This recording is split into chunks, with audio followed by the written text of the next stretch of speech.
هذه المباراة. إذن أحبتي المشاهدين متابعي قناة الرابعة الرياضية، هذا محدثكم حسام اللوائي يحييكم.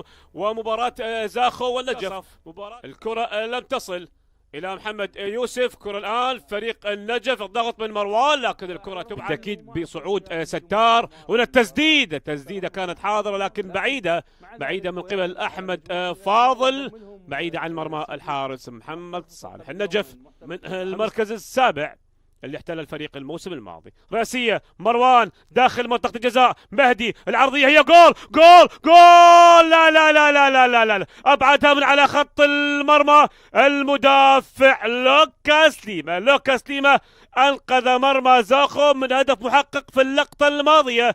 كرة كانت عرضية من مهدي كامل ناحية مروان، لعبها مروان تجاوزت الحارس، لا تزال لدى لاعبي فريق زاخو الكرة. تسديدة أول تسديدة من قبل لاعبي فريق زاخو في الدقيقة 28 مقابل هدفين.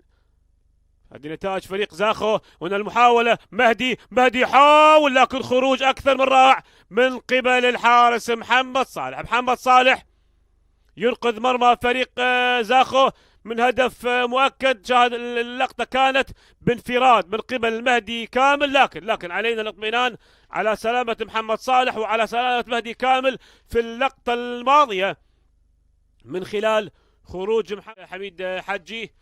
التسديدة وين هذه التسديدة؟ بالإثارة، ونشاهد أهداف في هذا الشوط. زاخو يبدأ بداية قوية بتسديدة قوية عن طريق مهدي، يتركها إلى أحمد نعيم، عرضية كرة برافو، ابعاد من محمد صالح.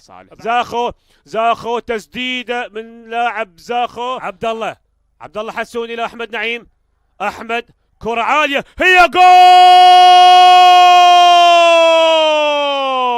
واخيرا هدف للنجف بعرضية مثالية داخل منطقة الجزاء. واحمد معين احمد يسجل هدف التقدم لمصلحة فريق النجف. كرة مثالية من جهة اليمين لمصلحة فريق النجف، ومن خلال محمد حاجي العرضية. كرة خطرة زاخو، خطرة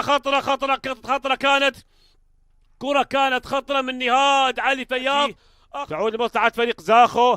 عرضية، كرة الآن خطرة دوس سانتوس إلى نهاد، يا نهاد الكرة بالمنتصف إلى حميد حاجي، تمريرة زاخو قوية من زاخو لكن الكرة يسيطر عليها الحارس هاني شاكر. كانت تسديدة قوية إلى عبد الله حسون، وأخيرا تأتي صافرة الحكم زيد ثامر يعلن عن نهاية اللقاء، وثلاث نقاط ثمينة يعود بها غزلان البادية إلى النجف الأشرف بثلاث نقاط، ولتستمر معاناة زاخو، وبالتالي الخسارة الثالثة على التوالي والخسارة الرابعة